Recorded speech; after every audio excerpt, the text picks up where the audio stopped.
Bueno, vámonos con el tema de resortes. Es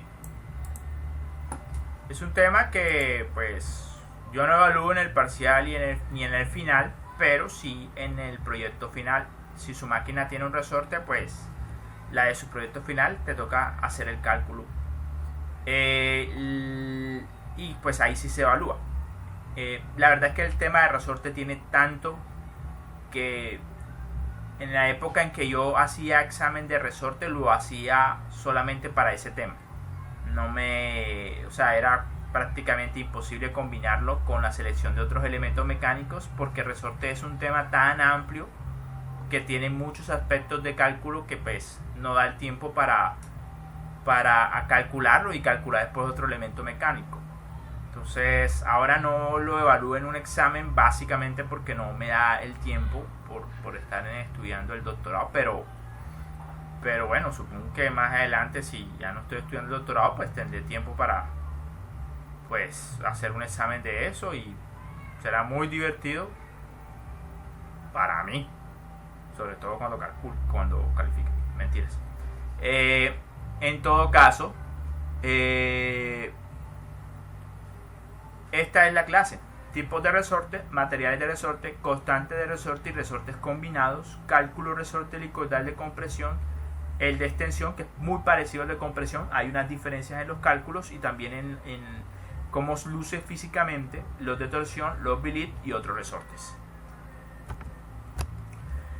Ambos son helicoidales son resortes helicoidales, pero el de la derecha es de compresión y el de la izquierda es de extensión. La principal diferencia es que usted le ve que tiene unas orejitas. La razón de esas orejitas es que, a diferencia de los de compresión, el de compresión usted lo puede colocar entre un par de superficies rectas y con eso basta para hacer la transmisión de la carga.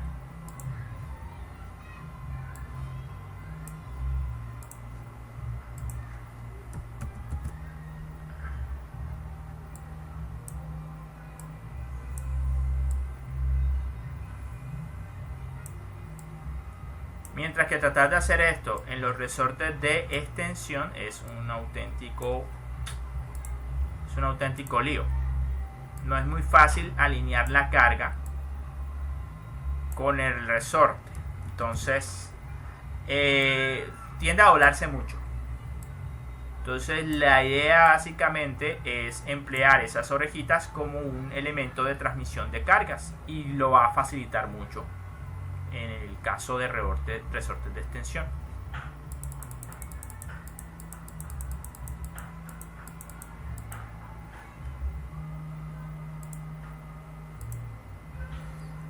Ahora, ¿dónde lo utilizan? Esto lo utilizan bastante en amortiguadores, por ejemplo para una moto o para retorno de cilindros neumáticos, también en las válvulas que se utilizan en líneas de presión de vapor.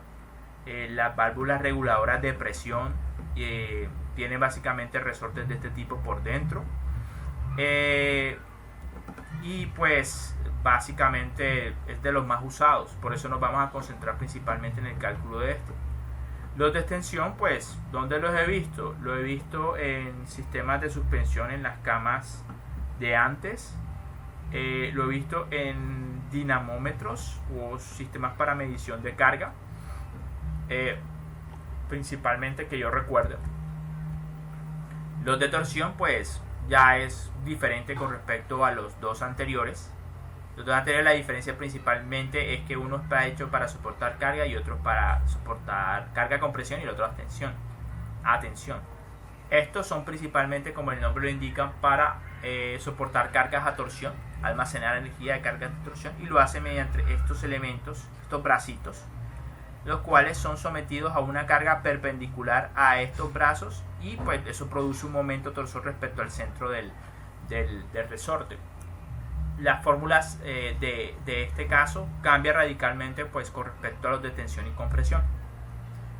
En los de compresión pues tenemos estas subdivisiones. En general tenemos este, que es el de constante de resorte fija, y pues básicamente tiene una forma muy uniforme. Las espiras de resorte, es decir, estas vuelticas de la hélice de resorte, están separadas una distancia llamada el paso de resorte. Ese se mantiene uniforme a lo largo de la longitud del resorte. Pero en este caso, si se dan cuenta, aquí las espiras están más separadas y al final están más cerradas. Tal vez un objetivo es, por ejemplo, que a medida que vayas aplicando la carga, pues debido a este cambio en el paso, va entonces cambiándose la constante de resorte a medida que se va cerrando o se va volviendo más pequeñito.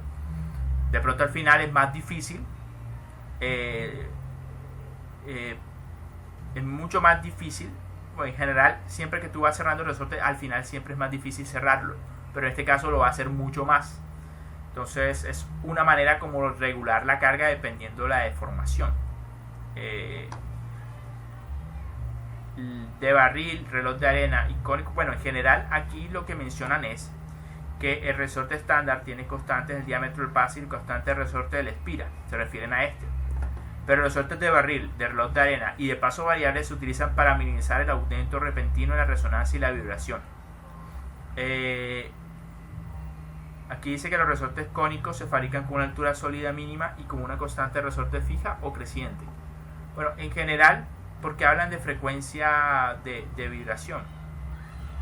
El problema con estos resortes es que puede fallar por muchas cosas. Puede fallar por carga estática, puede fallar por fatiga.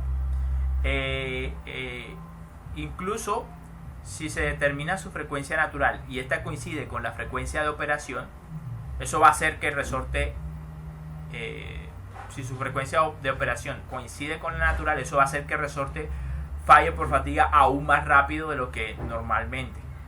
Entonces es importante también el cálculo de la frecuencia crítica del resorte. Pues tenemos el de extensión. Este resorte de remolque dice: utiliza un resorte de compresión y barras de enganche para realizar el jalón de extensión con seguro contra falla o de tensión o paro sin problema, casi como si estuviera enjaulado para prevenir la falla, pues con una protección adicional. Y el de torsión, pues ya le había comunicado que este par de bracitos se utiliza para transferir el momento torsor. Imaginen que aquí actúa una carga perpendicular a este brazo que con respecto a este punto me produce un momento torsor, y de igual forma una carga en este otro brazo me produce el mismo efecto. Entonces estos bracitos son básicamente para facilitar la transmisión del momento torsor al cuerpo del resorte. Bueno, una pregunta que usted podría hacerme es, pues, ¿en dónde los utilizo? Los de torsión, pues yo los he visto en los ganchos de ropa estos de madera, pero también los he visto en sistemas de reloj, de los antiguos sobre todo. Entonces, básicamente en esos casos los he visto. Los Belief son básicamente una arandela, y pues la principal aplicación o la razón para utilizar el Belief es cuando tienes poco espacio para ubicar un resorte de los otros que mencioné con antelación. Entonces básicamente esa es la razón principal por la que utilizaremos un resorte Belief, y básicamente es una arandela. Ahora, hay varios ejemplos aquí, pero tiene sus inconvenientes porque las fórmulas que se emplean para el cálculo de la relación fuerza-deformación en los resortes Belief son de tipo no lineal, y los esfuerzos también asociados a esas relaciones cargas-deformación también son complejos y son muy no lineales. Entonces la verdad es complicado de calcular, pero es cierto que esa no es la razón por la cual vayamos a usar un resorte, porque sea fácil o no es la razón por la cual elegimos un resorte. Lo hacemos es porque desde un punto de vista técnico, pues favorece o no la máquina. Entonces realmente deberían pensar en esos términos. Aquí hay otros de resorte de voluta. Esto también lo he visto en resorte en relojes antiguos, de esos de cuerda. Estos perfectamente, que son resortes de viga, son los que se emplean en los muelles de las tractomulas. De de potencia o de giro también lo he visto en estos relojes antiguos. Y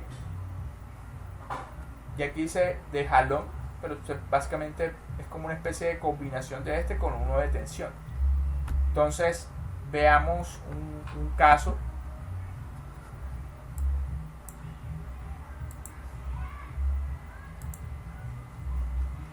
Ahí está el tipo viga, pero básicamente es lo que normalmente le dicen muelle en una tractomula o un camión de bastante peso. ¿Por qué no usar un resorte de los otros? Pues imagínense, esto definitivamente es una viga que es muy resistente a la fricción. Imagínense diseñar un resorte para este tipo de aplicaciones. Sería muy grande, muy voluminoso, ¿sí? Entonces básicamente esto ofrece una mejor relación resistencia-tamaño. Y si se dan cuenta, pues no una sola lámina hace el trabajo, sino que son un grupo de láminas. Entonces básicamente para trabajos muy robustos.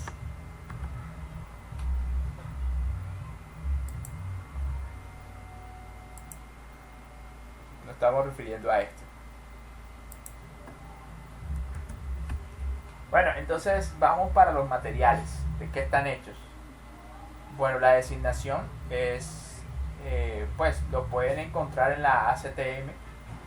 Por ejemplo, este primer resorte A227, pero en el SAE es 1066. Pues ustedes de pronto estarán más acostumbrados a esta designación por lo que han experimentado en ciencia de los materiales o tratamientos térmicos. Pero bueno, en estructuras laminadas y fabricadas con acero también pues de pronto reconocerán algunos nombres como el A36, etc. En este caso pues nos dicen una descripción muy general de qué es el material: alambre forjado en frío, forjado duro. Alambre menos costosos para resortes de uso general, adecuado para cargas estáticas pero no contra la fatiga o el impacto. Intervalo de temperatura de 0 a 120 grados centígrados. Entonces vas a encontrar una serie de descripciones un poco más específicas, pues que te dan a entender en qué tipo de aplicaciones que la puedes usar dependiendo de las características del material. El problema con los materiales de los resortes es que su uso para la predicción de falla mecánica no es sencillo. Y no es sencillo por el proceso de fabricación que se va a usar. Aquí tenemos alambre musical, que es básicamente un 1085, el material más duro, más ampliamente usado en resortes con espiras pequeñas, mayor resistencia contra la fatiga y la tensión. Donde hay un caso de estos, en los lapiceros retráctiles, tienen este tipo de alambres que son muy resistentes a la fatiga. Obviamente usted constantemente en ese tipo de resortes va a estar haciendo clic en un lapicero, clic, clic, clic, clic, clic. Obviamente esos son muchos ciclos de aplicación de la carga. Entonces en este caso mayor resistencia contra la fatiga, extensión para todos los demás alambres resortes, intervalos de temperatura de 0 grados centígrados a 120 grados centígrados. Y así pues encontrará una serie de muchos materiales, cada uno con sus respectivas aplicaciones. Mire, por ejemplo, el cromo vanadio, la aleación de acero más popular para resortes con calidad para válvulas, adecuado para cargas de fatiga, también buenas cargas para choque e impacto, para temperaturas de 220 grados centígrados, disponible recocida o pre-revenida. Entonces, si se dan cuenta, pues cada material pues precisamente tiene unas características especiales y también tiene su aplicación. Algunos son dados a cargas estáticas, otros a carga de fatiga. Tenemos incluso de Inconel, resistencia contra la corrosión. Esto entonces que les estoy mostrando es básicamente una tabla del Norton, pero el Chile hace lo propio y da unas recomendaciones respecto, pues es parecida, básicamente da las especificaciones. Creo que este es el contenido de carbono de los diferentes materiales. Pero bueno, ustedes saben que en la designación IC 1085, el 85 se refiere entonces al contenido del carbono. Bueno, carbono desde el punto, o sea, si se dan cuenta es 0.80, 0.95 por ciento de carbono, y en este caso es 1085, 85, entonces sería 0.85% de carbono. Bueno, cosas de ciencia de los materiales.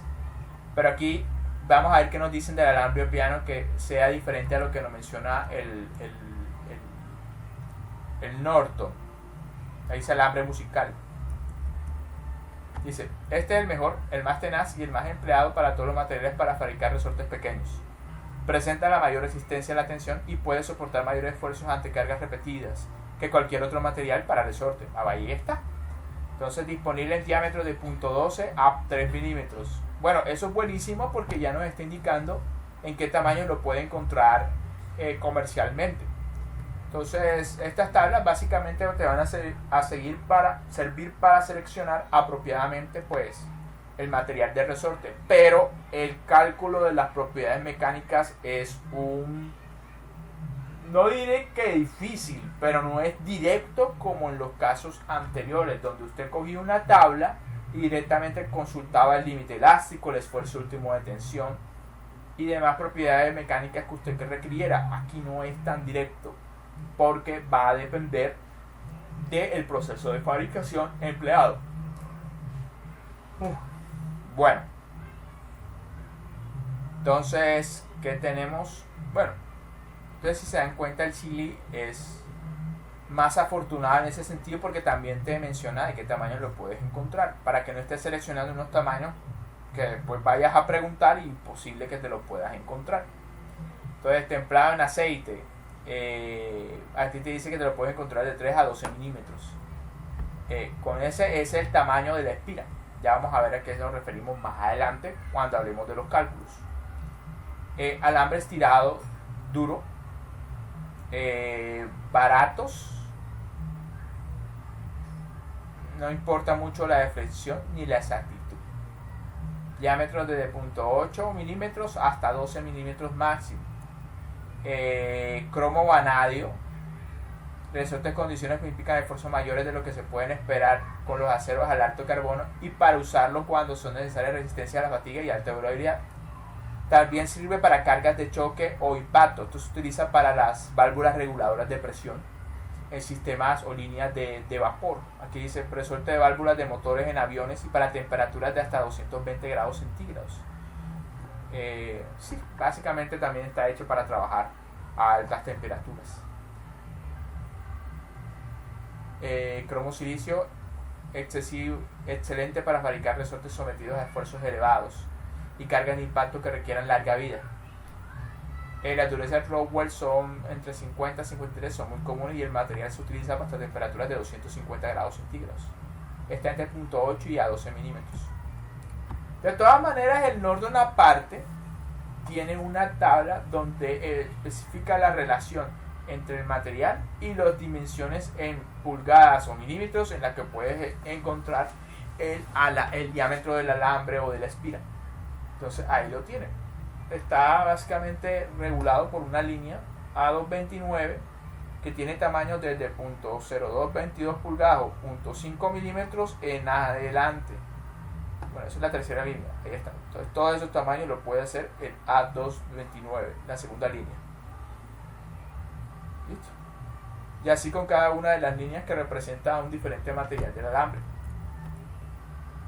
Ahora vamos a hablar de las propiedades. Esta es la forma simplista de hablar de ellos, pero esa no va a ser la forma como vamos a trabajarlos. Bueno, no todas, señores y señoritas. Límite elástico,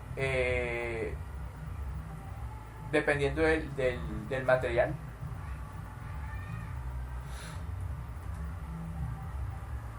Dice, límite elástico, porcentaje del esfuerzo último de tensión, torsión. Esto es muy interesante, por lo menos para el caso de compresión y un poco el de tensión. La principal falla va a ser cortante por torsión. Entonces se suele mucho expresar reglas de cuánto es el esfuerzo permisible a torsión en términos porcentuales de esfuerzo último de tensión. Si se dan cuenta, aquí no me habla de unidades, todo esto son porcentajes.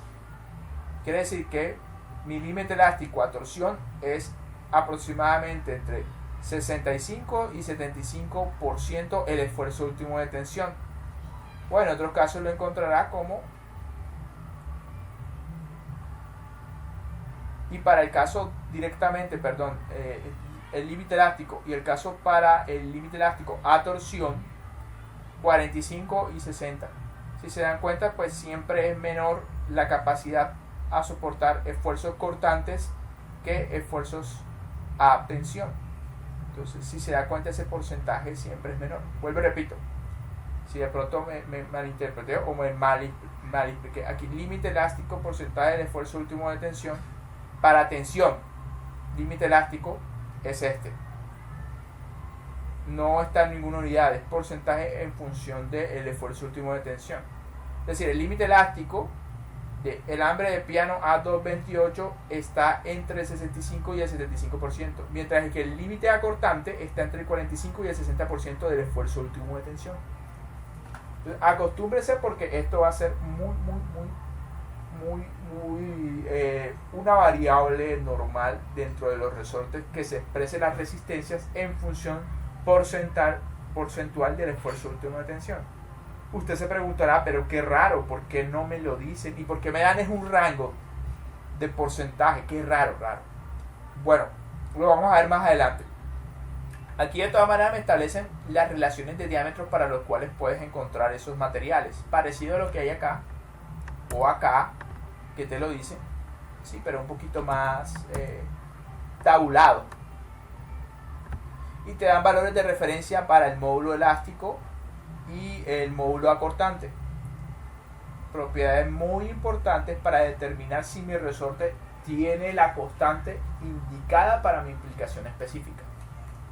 Entonces, básicamente eso es lo que les puedo comentar de esta tabla.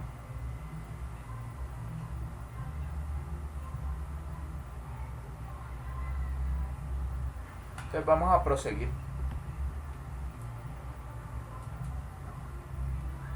Bueno, y esta es la razón por la cual no se suministra directamente el valor de esfuerzo último de tensión o el límite elástico o el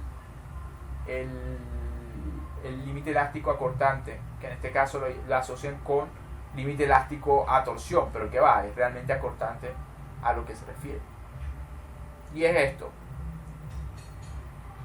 Si observan, el esfuerzo último de tensión en este gráfico va a depender básicamente de la dureza de mi resorte.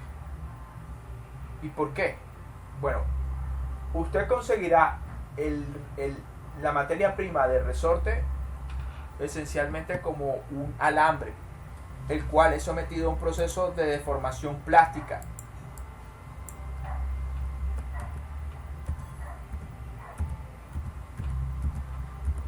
Generalmente en frío.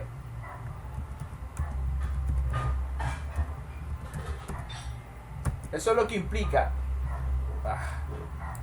lo que pasa por tener un internet chimbo. Pero realmente el internet no es chimbo. Lo que es chimbo es mi computador, que no sé por qué siempre se desconecta. Entonces me toca a veces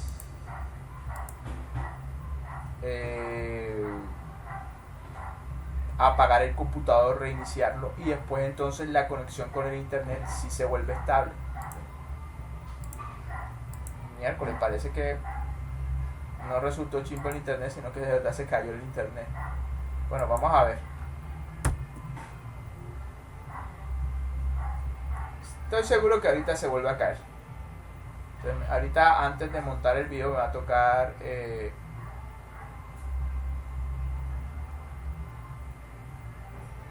bueno, esto perfectamente puede representar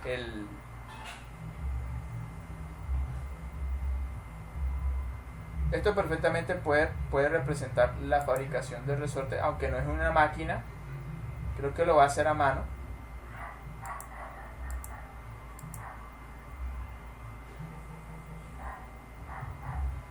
Pero bueno, básicamente va a ilustrar el punto.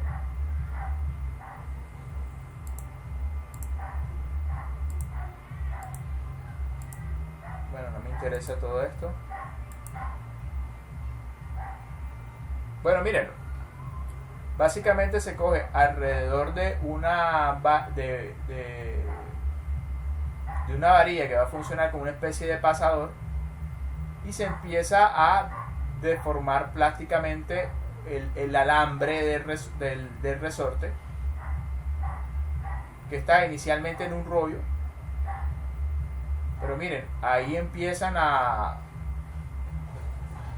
darle vueltas alrededor, pues, de esa varilla central, y empiezan a fabricar las espiras del resorte. Ahí lo que creo que está comprobando es que el paso corresponde, es decir, la distancia entre espiras corresponda con lo que él desea fabricar. Y en esencia esa es la manera como se fabrica un resorte. Obviamente hay máquinas más sofisticadas que, en vez de poner a un pobre obrero a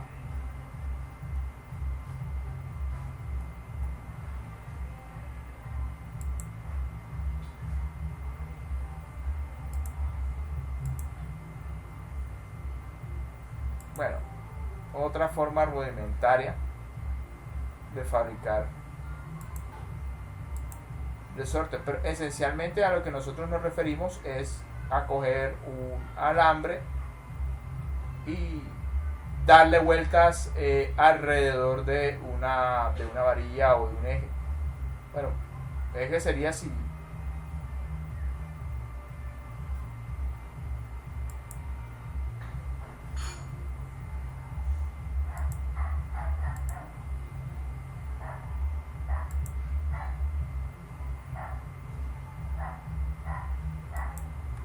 Bueno, pues máquina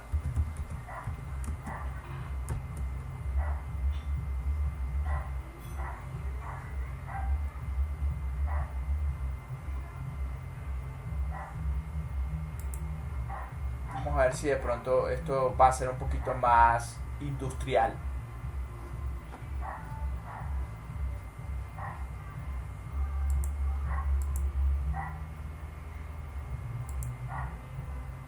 Esto parece el video de los años Umpa.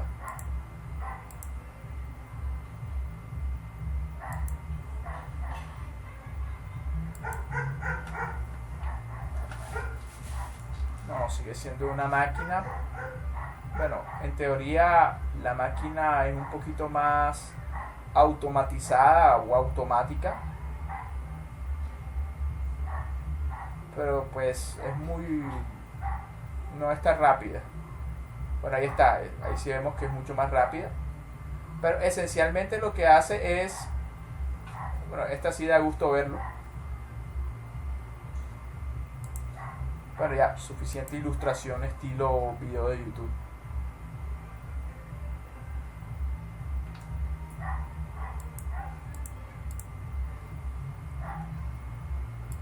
Entonces, debido a ese proceso de formación en frío, pues básicamente hay una afectación del esfuerzo último de tensión del material, dependiendo pues de la cantidad de trabajo en frío que se le haya hecho.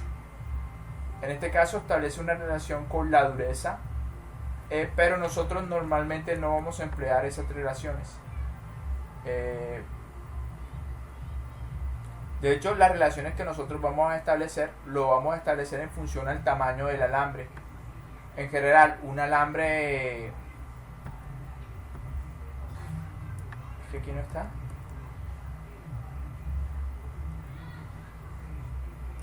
Bueno, vamos a ir directamente a el verdadero gráfico que quisiera que nosotros empleáramos. Bueno, ahí está. En esencia, esto es lo que nosotros vamos a estar utilizando para determinar mi verdadero esfuerzo último de tensión del alambre, que es un gráfico que relaciona el esfuerzo último de tensión con el diámetro del alambre. Cada una de estas curvas o línea representa entonces una materia prima para fabricar el resorte. Pero en esencia es alambres que después van a ser enrollados para fabricar el resorte. Y ese enrollamiento es básicamente un proceso por deformación en frío, que esencialmente lo que va a producir es un endurecimiento, y por lo tanto pues el esfuerzo último de tensión que él tiene normalmente cuando está en el rollo, en la materia prima, no va a ser el mismo cuando se haya fabricado ya el resorte, porque ya fue endurecido. Entonces aquí lo presentan como una función del diámetro del alambre, y se da igual en general a diámetros menores. Básicamente está asociado a esfuerzos de últimos de tensión mayores, pues, y en ese caso diámetros mayores pues están asociados a menores esfuerzos últimos de tensión. Creo que finalmente muy dependiente de la cantidad de trabajo en frío. Alambres más delgados son mucho más fáciles de doblar y por lo tanto de trabajar en frío, ya que ofrecen menos resistencia, pero precisamente esa menor resistencia es precisamente lo que hace posible que se deforme mucho más, y por lo tanto el endurecimiento por trabajo en frío sea mucho mayor. Así es básicamente como yo lo veo. Hay unos materiales prácticamente donde presentan una insensibilidad a eso, como el Inconel, pero nosotros principalmente lo que vamos a trabajar aquí va a ser aceros. Entonces, ahora una manera más exacta de determinarlo y no utilizar el gráfico, es utilizar esta tabla, donde básicamente establece una fórmula de tipo exponencial entre el esfuerzo último de tensión y el diámetro de la espira de biresorte D minúsculo, donde A y B son constantes empíricas que dependen básicamente del tipo de material que usted ha seleccionado para su resorte, y lo consulta en esta tabla. Entonces uno de los primeros pasos para determinar las propiedades mecánicas de tu resorte es, debes definir un material y también un diámetro. Al hacerlo, entonces con esta ecuación puedes determinar el esfuerzo último de tensión, o con estas gráficas. Cuando hayas determinado el esfuerzo último de tensión, te vas a esta tabla para determinar límite elástico y esfuerzo y el límite acortante, como la regla porcentual que se ofrece en esta tabla. Para el cortante, o aquí le dicen el límite elástico a torsión, pero realmente es al cortante, el 45 al 60% es el esfuerzo último de tensión. El 45 al 60% del esfuerzo último de tensión es el límite elástico cortante.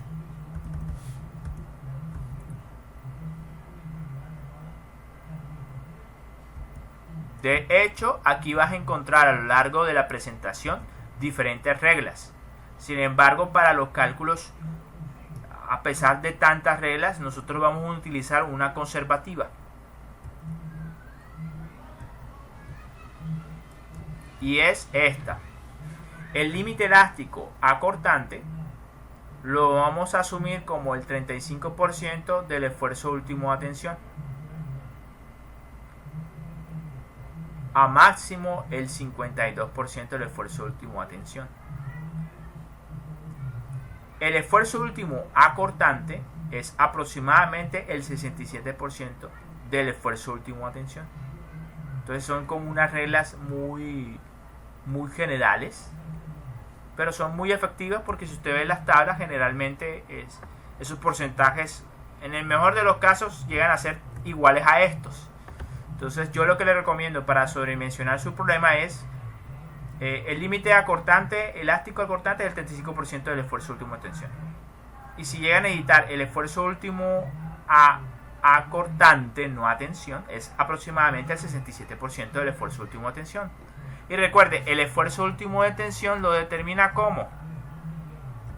Tiene que elegir un material y un diámetro de la espira de su resorte.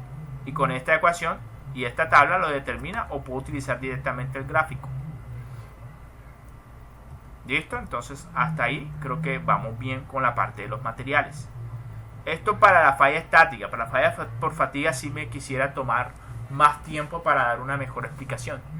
Pero hoy lo que trataré de abarcar es básicamente resortes a compresión, y después de dar toda la teoría asociada a resortes a compresión, lo que vamos a hacer es básicamente hacer un ejercicio para ese caso particular, y después en una sola clase aparte hablaremos de las ecuaciones que se utilizan en los casos de tensión, de torsión y belief, pero no ahondaremos, sino que simplemente mencionaremos, mira, esta es la ecuación y pues es la que tiene disponible para estos casos, hasta ahí. Pero para resolver a compresión sí le vamos a gastar un buen tiempo a las ecuaciones y a la parte teórica. Entonces vámonos directamente con el cálculo de esfuerzos, para garantizar que el resorte no se vaya a partir. Entonces, en esencia, este es el resorte a compresión. El D minúscula, que hemos estado hablando todo el tiempo como el diámetro del alambre, también lo denominan diámetro de la espira. Va a haber un D mayúscula, que es el diámetro del resorte. Hay que hacer la distinción entre los dos diámetros. El diámetro de la espira es de qué tamaño es el alambre con el que vas a fabricar el resorte. Y el diámetro del resorte, ya una vez fabricado el resorte, pues está asociado a la distancia entre el centro de una espira hasta el que está opuesto. Ese es el D mayúscula. Y estas son las cargas a compresión que él va a soportar. Si tú haces un corte en alguna de estas espiras, entonces el diagrama de cuerpo libre quedaría así: la fuerza a compresión, y como hiciste el corte en una de las espiras, entonces debe aparecer unas fuerzas internas en la espira para oponerse a los efectos producidos por esta carga.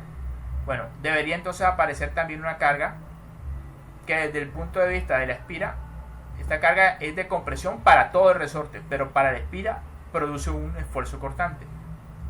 Y si se da cuenta, esta fuerza por esta distancia, que es básicamente el radio del resorte, me va a producir un momento. Pero desde el punto de vista de la espira es un momento torsor, no es un momento vector.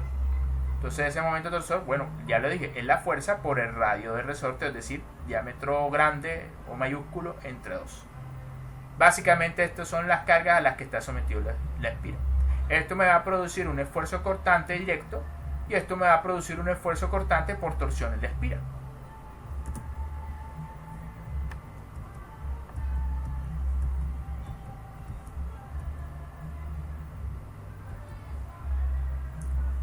Vamos a continuar con la idea. No sé por qué separé los temas tanto. Creo que está mal hecho esto que hice. O sea, debía haber agrupado toda la información en una misma parte del cálculo de los esfuerzos, pero ya que. Lo que quiero decir es que básicamente es muy desorganizada esta presentación. Me disculparán. Listo. Entonces les había mencionado que el esfuerzo cortante, esta carga me va a producir este esfuerzo, fuerza sobre el área cortante. Y este momento torsor sobre la espira me va a ocasionar este esfuerzo por torsión, que es básicamente el momento torsor por el radio de giro sobre el momento polar de inercia de la espira, no de resorte. Lo mismo acá, esta área cortante es solamente el área de esta espirita que puede fallar. Ahora, aplicando el principio de superposición, ambos esfuerzos son del tipo cortante y actúan en la misma dirección en la espira. Entonces los sumo. ¿En qué punto de la espira pueden actuar? Aquí. Si lo hiciera grande, el punto de falla de la espira se estaría considerando como este punto, en donde el esfuerzo cortante actúa en esta por torsión actúa en esta dirección, y el cortante por cortante directo también debería actuar en la misma dirección.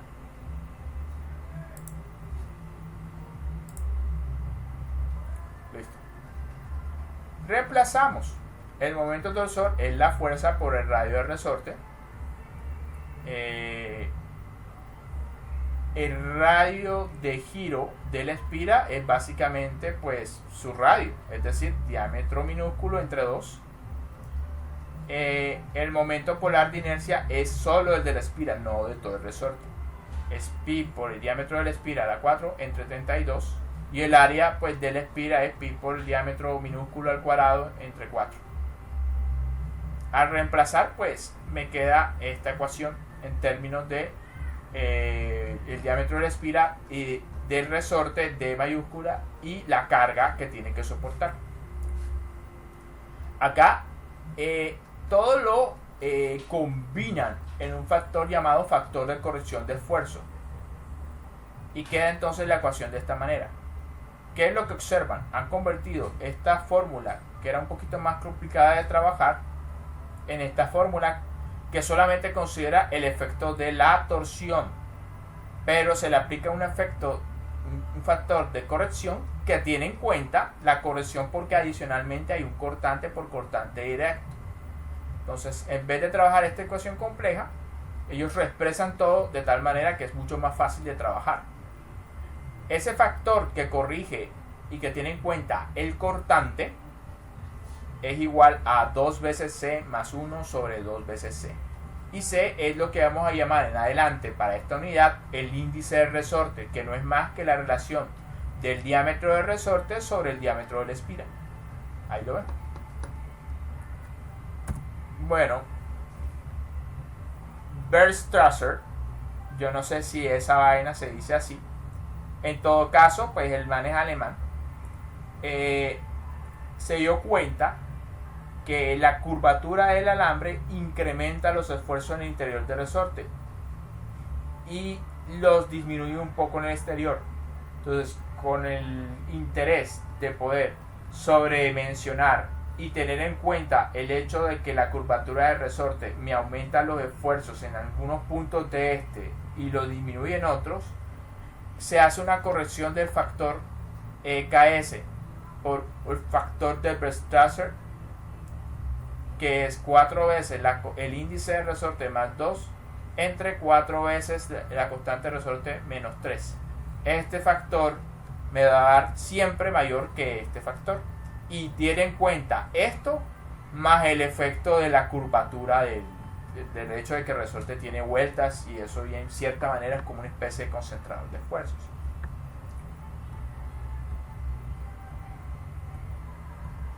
Vaya, realmente cómo cambié la presentación. Es absurdo, pero bueno. Sí, la verdad es que creo que esta presentación está como desactualizada, le moché algunas páginas, no sé. Bueno, en todo caso, entonces, ¿cómo calculo el esfuerzo cortante de resorte? Bueno, utilizo esta fórmula, pero en vez de utilizar el KS dado por esta fórmula, utilizo el KB. Vuelve y juega. El C es el índice de resorte, que es el diámetro mayor sobre el diámetro de la espira. Entonces, usted teniendo este esfuerzo cortante ya puede comparar con el SYS del material para ver si se parte o no el resorte. ¿Cómo determina el SYS? Vuelvo y lo repito. Usted primero debió haber seleccionado su material y el diámetro del alambre. ¿Sí? Con eso determina tu esfuerzo último de tensión. Puedo utilizar esta curva o puedo utilizar esta tabla.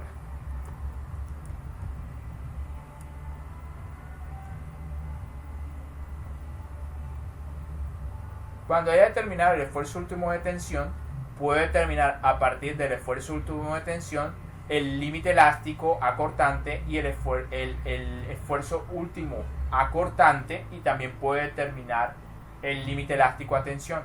Pero realmente para este caso real vamos a utilizar las propiedades de esa acortante, y para acortante las reglas son estas. El SYS o límite elástico acortante es el 35% del esfuerzo último de tensión y el esfuerzo último acortante es el 67%. Realmente esto lo vamos a utilizar más que todo para fatiga, más que para la falla estática. Para la falla estática vamos a emplear esta regla. Entonces, ya teniendo eso, ya puede hacer la comparación con el esfuerzo calculado de esta manera, calcular un factor de seguridad y ver si es mayor o menor a 1, lo que significaría que sobreviviría o no ante carga estática. En los casos que usted tenga combinaciones de resortes, Ya nosotros en el tema de tornillería explicamos el por qué las fórmulas para calcular constantes equivalentes de resortes en serie y en paralelo son así. No voy a desgastarme explicando nuevamente lo que ya expliqué. Si tiene interés, revisa el video de tornillos sujetadores, que ahí yo expliqué básicamente por qué estas fórmulas son así. Si un resorte no te da el chicle para hacer el trabajo, pues lo que puedes hacer puede ser por varias razones realmente. Una de esas es no te aguantan la carga, se parten y no tienes posibilidades de hacerlos más grandes o ya son muy grandes, tal vez. Una forma entonces es básicamente combinarlos en paralelo. Y para el paralelo entonces la constante total de ese resorte no es más que la suma de cada uno de los resortes individuales. Y para el caso en serie, ¿sí? Pues la constante equivalente de resorte no es más, el inverso de la constante equivalente de resorte no es más que la suma de los inversos de las constantes individuales de los resortes que conforman el sistema.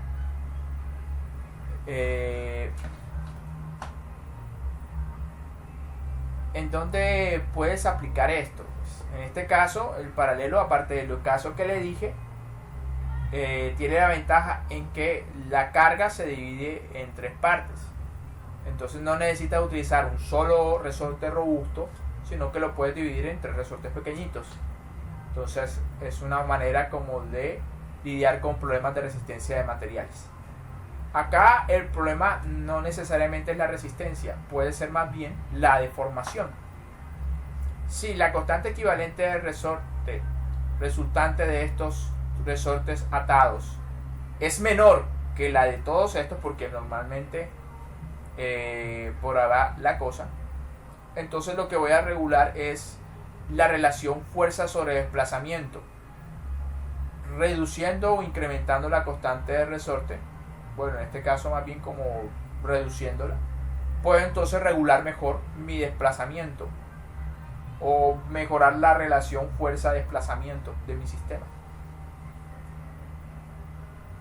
Básicamente es como para reducir las deformaciones, es otra manera de decirlo. Bueno, usted puede perfectamente coger sus ecuaciones de Hooke y comparar entonces qué sucedería en un caso o en la otra de forma analítica. Yo le digo pues lo que al menos sucede principalmente en este caso de paralelo, pues una manera de utilizar resortes más pequeñitos para hacer un trabajo que de otra manera tendría que emplear un resorte muy grande y costoso.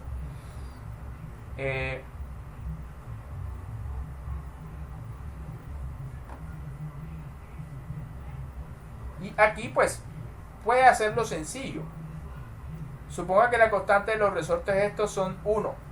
El K1 es 1, el K2 es 2 y el K3 es, perdón, 1, el K3 es 1 y entonces todos son 1. Cuando aplica esta fórmula, entonces me quedaría 1 entre 1, 1, 1 entre 1, 1, 1 entre 1, 1, a la final me queda esto 3. Pero como la constante equivalente del resorte es el inverso de eso, entonces quedaría no 3, sino 1/3. Entonces esto es una manera siempre como de obtener un resorte equivalente cuya constante sea menor que la de estos. Y la ventaja que yo saco de eso es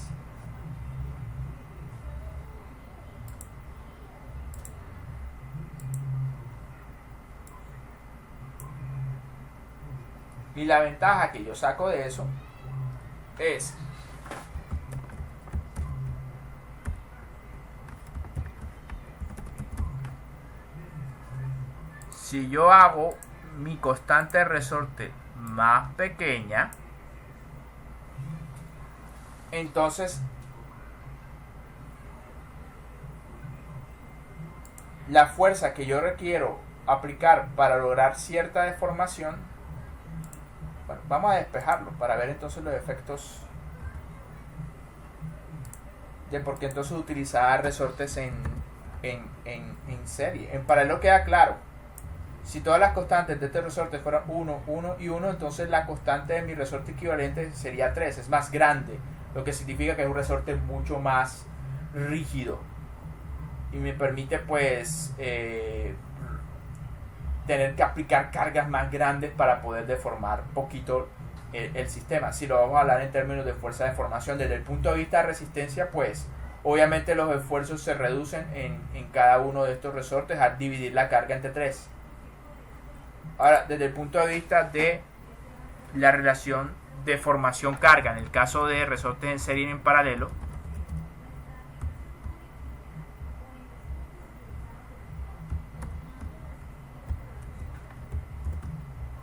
miren, si yo lo combino con resortes en serie, al final mi constante equivalente de resorte va a ser más pequeña que la de cualquiera de los originales.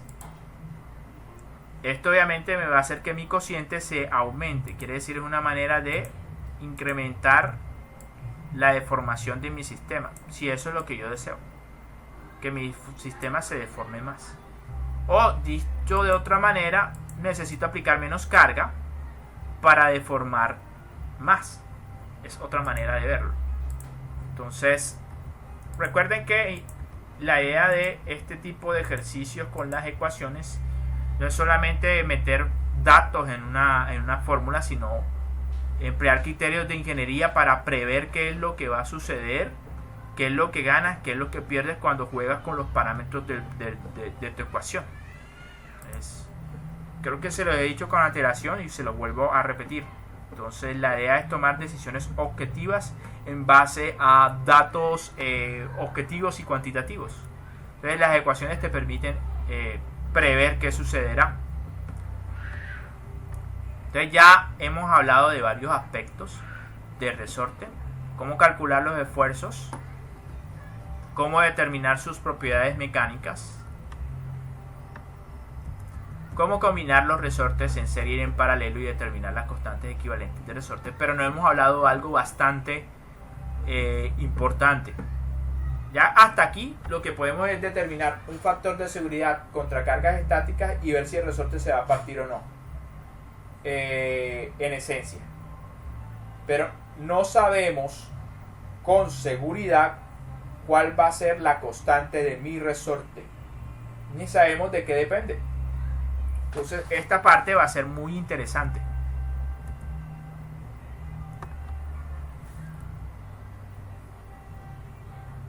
Bueno, esto es un repaso de trabajo virtual y energía de formación del libro de estática. Se supone que ustedes en el libro de estática debieron llegar hasta un tema llamado trabajo virtual y energía de formación.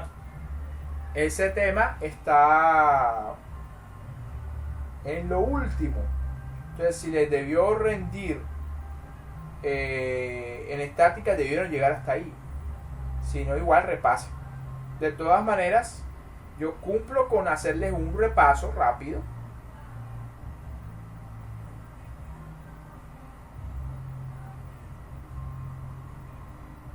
Para entender entonces lo que se plantea aquí en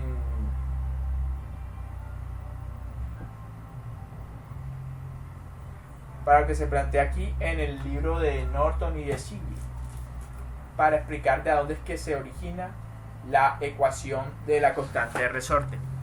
Se la resumiré. La constante de resorte es esta. La constante de un resorte es igual al diámetro de la espira elevado a la 4 sobre el módulo cortante sobre 8 veces el diámetro del resorte elevado al cubo sobre el número de espiras. Pero obviamente la idea no es tragar entero, sino ver más o menos de dónde es que viene eso.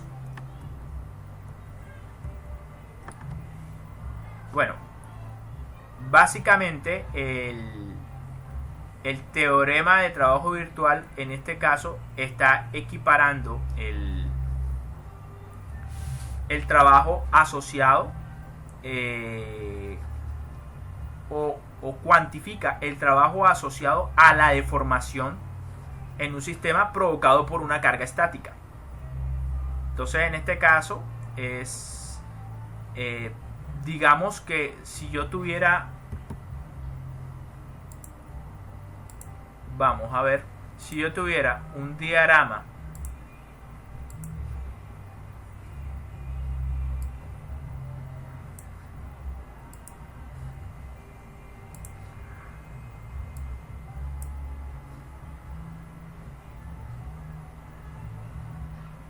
de cómo cambia la fuerza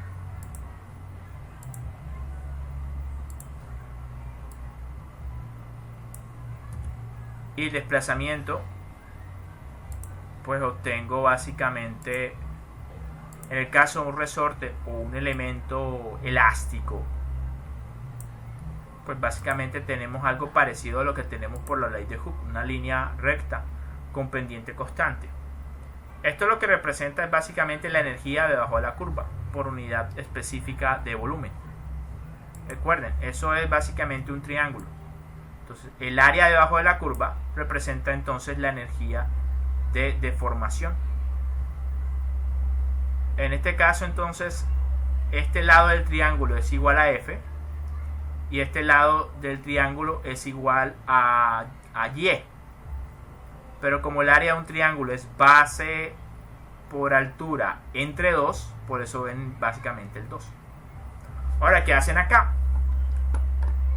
Por la ley de Hooke usted puede relacionar la fuerza con el desplazamiento, ¿sí o no? Si la fuerza es igual a la constante de resorte por el desplazamiento, entonces el desplazamiento es igual a la fuerza sobre la constante de resorte. Y al sustituir esto en esta expresión, pues obtiene esto. Bueno, eso se podría hacer para cada tipo de carga. Por ejemplo, si la carga es de tipo axial, entonces nosotros podemos, empleando ese tipo de relaciones, ¿lo recuerdan? Yo para el caso de tornillos sujetadores expliqué cómo a partir de la carga que me produce una deformación determinar la constante equivalente de resorte para ese tipo de elemento mecánico. Al aplicar entonces ese tipo de expresiones y sustituir acá, bueno, en ese caso vimos que la constante equivalente de resorte era, bueno, me voy a molestar un poquito supongan que este lo voy a sustituir, no es por ¿dónde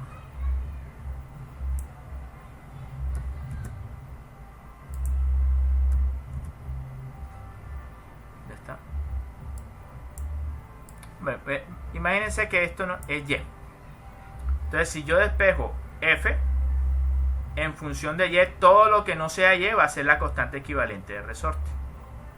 En ese caso sería A el área por el módulo sobre la longitud. Si yo sustituyo esa constante de resorte aquí en esta expresión, obtengo algo parecido con esto. No entraré en detalle en cómo hacerlo para los demás casos, ¿sí? Pero básicamente para cada tipo de carga y deformación, entonces lo que nos proponen acá es la energía almacenada en el resorte o elemento dependiendo del tipo de carga. Para tensión y compresión, entonces la energía almacenada es la carga al cuadrado sobre la longitud del elemento sobre 2 veces el área por el módulo de Young. Para torsión, y fíjense, torsión. Recuerden que nosotros en este resorte, ¿a qué cargas estamos principalmente sometiendo nuestro elemento? Hay una carga directa, pero también hay una carga de torsión. Entonces esto va a ser bastante importante para entender de dónde sale la fórmula que por allá les restregué en la cara, pero eso está explicado en el libro. De todas maneras, cumplo ahí como dar una explicación somera de dónde viene eso y qué asumen. Para el caso de flexión, entonces esta sería la forma de determinar ese trabajo y energía de deformación.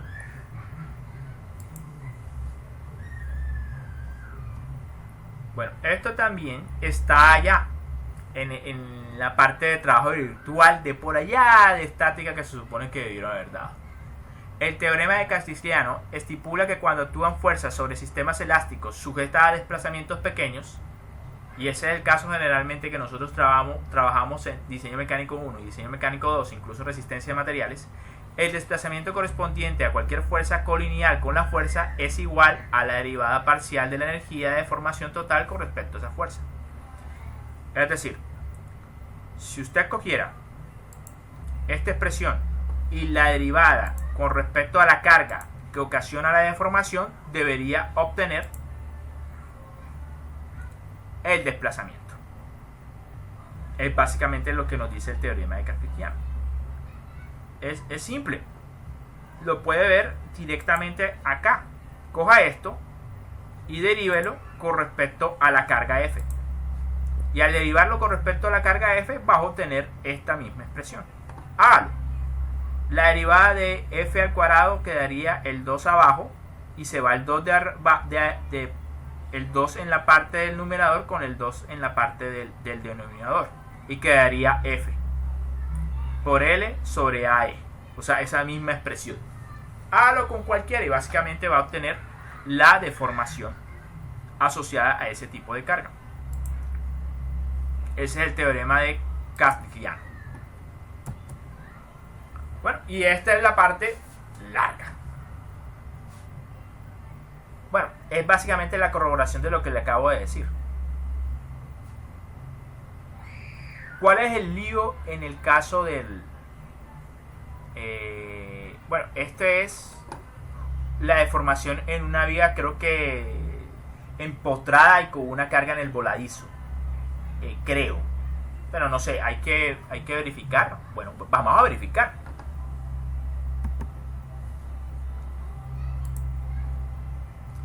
Vamos.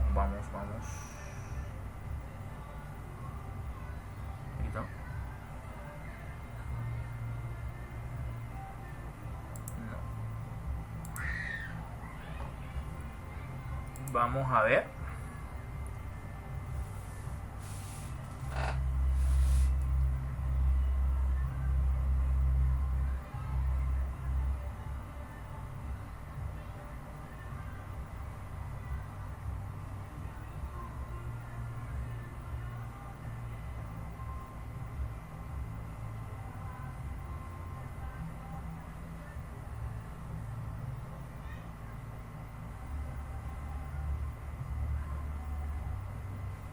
Vaya. Bueno, vámonos acá. Vámonos al Chile. Al final del Chile hay unas tablas en el apéndice que sirven para, pues, hay una para concentradores de esfuerzo, algunas tablas son para consultar propiedades geométricas, algunas son para calcular propiedades de materiales, pero otras son para determinar deflexiones y momentos y reacciones en vigas. Entonces, hombre, esto creo que por ahí como por la 1000. ¿Ve? Entonces yo creo que esto es un caso específico de una de esas vigas.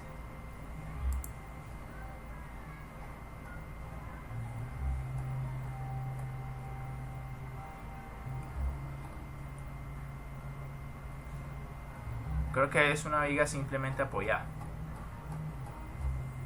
Empotrada.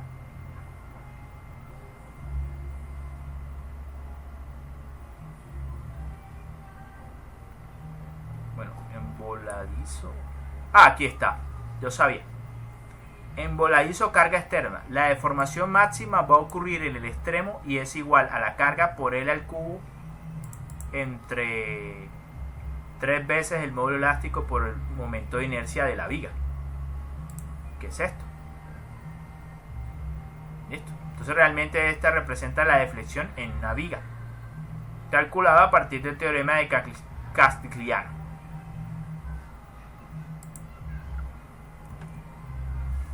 Ahora, esto es lo que nosotros tenemos en nuestra situación específica. Y es, hay dos cargas. Ambas ocasionan una deflexión en mi espira. La una está asociada a una carga cortante y la otra está asociada a un momento torsor. Básicamente, entonces, la energía almacenada en mi resorte va a depender de esas dos cargas. La asociada por el momento torsor y la asociada por la carga cortante. Básicamente lo que hago es sustituir en estas ecuaciones a que es igual el momento torsor en términos de la carga y la geometría del resorte. Esto va a representar en ese caso la longitud completa del alambre, pero va a depender básicamente de pi por el diámetro del resorte, que es la circunferencia por el número de espiras.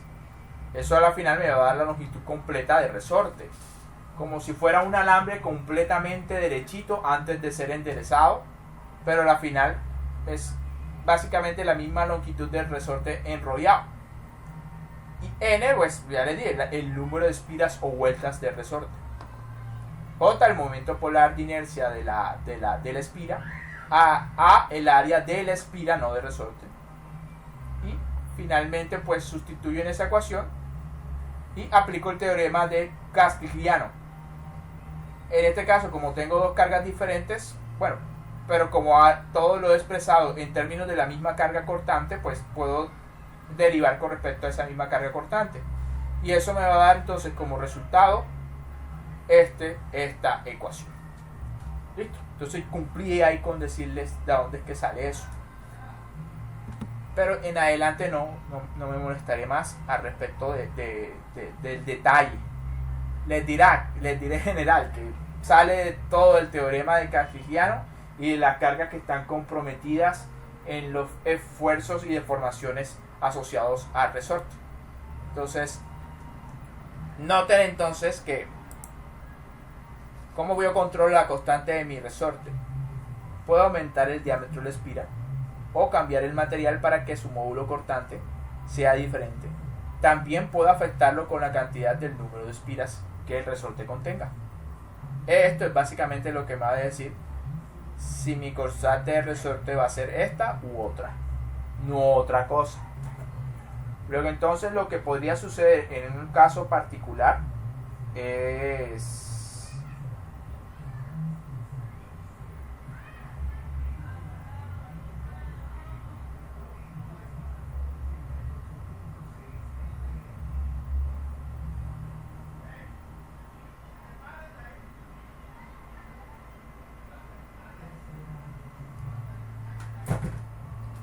bueno, alguien participando en el foro virtual, pero hoy es domingo, así que ya no vale.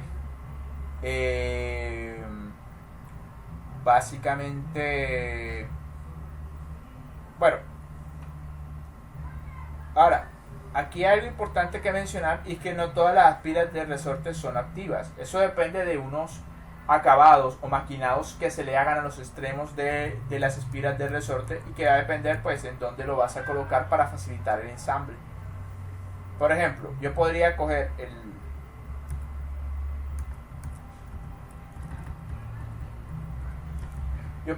el extremo del resorte tal como se ve acá y maquinarlo de tal manera que quede recto. Y obviamente al quedar recto, pues esto ya no cuenta como ni media espira. Bueno, podría contar tal vez como media espira. Entonces, dependiendo de si lo esmerilo o le hago otro tipo de acabados a los extremos del resorte, y generalmente lo hago es más para que facilitar el ensamble en el entorno donde lo voy a colocar o la transmisión de la carga, para nada más. Eso me va a afectar entonces cuál es la cantidad de espiras que yo tengo acá. En este caso pues podría decir que tengo una espira, 2 espiras, 3 espiras, 4 espiras, 5 espiras, 6 espiras, 7 espiras.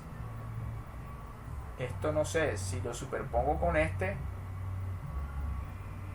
yo creo que no me cumple ni media espira. Podría serme 8 espiras y media, 8.5 espiras tal vez. Entonces no todas las espiras del resorte necesariamente contribuyen a la constante del resorte, depende de que le haya hecho pues ciertos tratamientos en los extremos.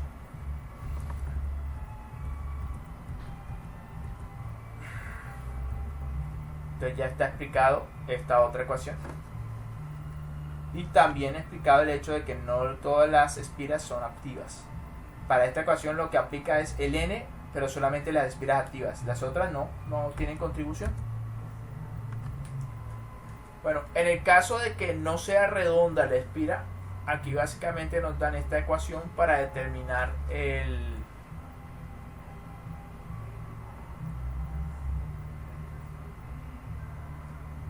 para determinar la constante de resorte en una espira que no sea circular. Básicamente es una ecuación empírica donde los valores S1 se obtienen de la tabla 10.6. Vamos a ver si está acá.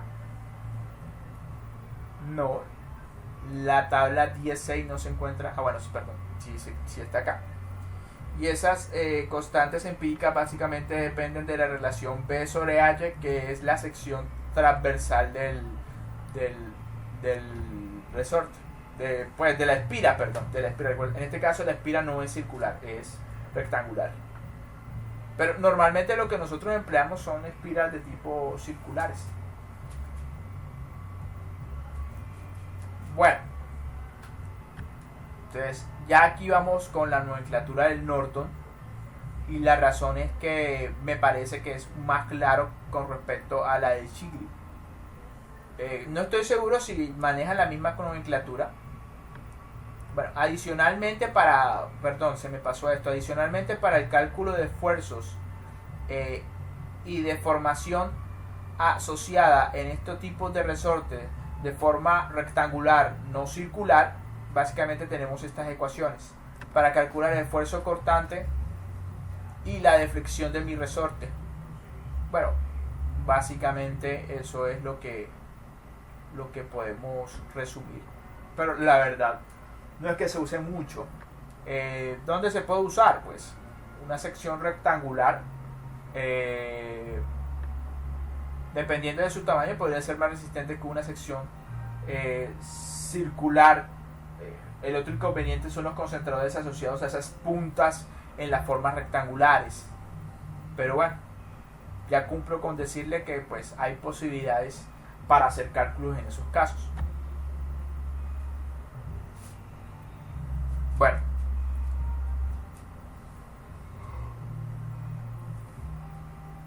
ahí están básicamente la nomenclatura del Norton respecto a las longitudes diferentes que puede asumir mi resorte de compresión. En este caso, en el Norton le llaman LF a la longitud libre de resorte, es decir, sin carga.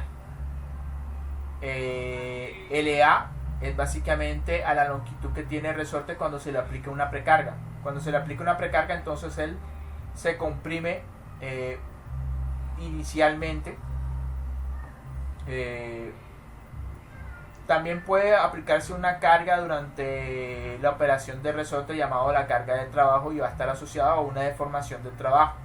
La longitud de resorte en ese caso se va a llamar LM. Y hay una carga, hay una longitud de cierre que siempre, siempre debe evitar. La longitud de cierre está asociada a una carga tal que es lo suficientemente grande para hacer que el resorte se cierre. ¿Qué significa que el resorte se cierre? Que las espiras entren en contacto. Pero eso no se recomienda si quieres que el resorte viva mucho. ¿Por qué? Porque hasta ahora nuestros esfuerzos han contemplado solamente el efecto de una carga cortante directa y un momento torsor. Si las espiras se chocan entre sí, aparecerá un esfuerzo de contacto no contemplado que va a incrementar los esfuerzos equivalentes en el resorte. Entonces, en general se recomienda que nunca el resorte se cierre. Por lo tanto,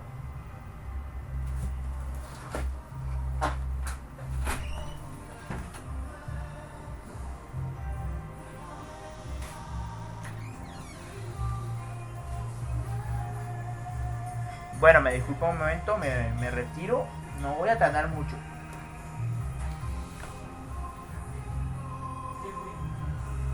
¿Llegas?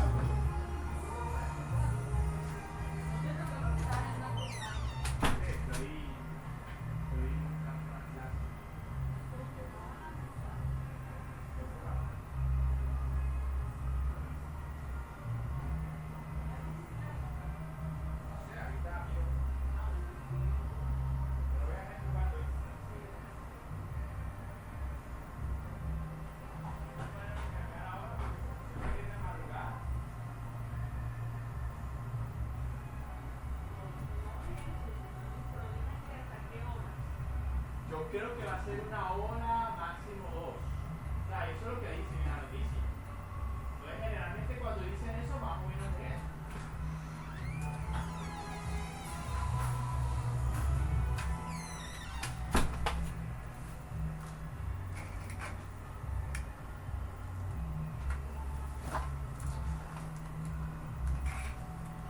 Bueno, retomo. Les dije que no tardaría mucho esta vez. Entonces, la recomendación es no deje que el resorte se cierre. Eso produce esfuerzos de contacto no contemplados y, pues, en general lo que va a terminar pasando es que va a fallar más rápido por fatiga de lo que usted había calculado.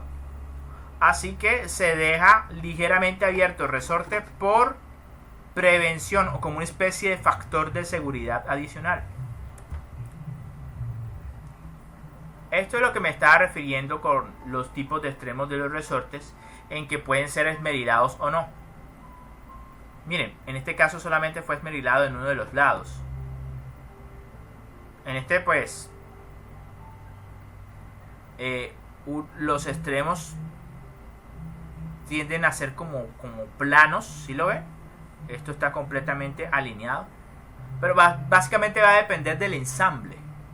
Por ejemplo, si no se quiere preocupar, pero quiere que la transmisión sea muy uniforme, pues puede esmerilar de un lado y de otro lado y entonces lo confina. En esos casos, básicamente lo que va a terminar sucediendo es lo que les dije. Algunos entonces de las espiras ya no contribuyen a la elasticidad del resorte. El siglo lo resume todo. Dependiendo del tipo de extremo, entonces me va a decir cuáles son la cantidad de espiras totales y también me va a decir cuál es la cantidad de espiras activas. También me va a decir entonces cuál es la longitud libre y la longitud sólida. Bueno, la longitud sólida es la misma que cerrada que mencionaba el Norton. Entonces básicamente aquí tenemos cuántas espiras hay en el extremo, las espiras totales, la longitud libre, la longitud sólida y el paso corregido del resorte. Perdón, eso no lo mencioné, pero el paso de resorte es básicamente la distancia que hay entre espira y espira. Vendría siendo esta distancia entre espira y espira. Ese es el paso de resorte, no se mencionó con antelación. Pero bueno, en esta tabla te permite entonces determinar la cantidad de espiras de extremo, las totales. Obviamente la diferencia de esas dos es básicamente las activas, las que sí vas a utilizar en la fórmula para calcular la constante de resorte.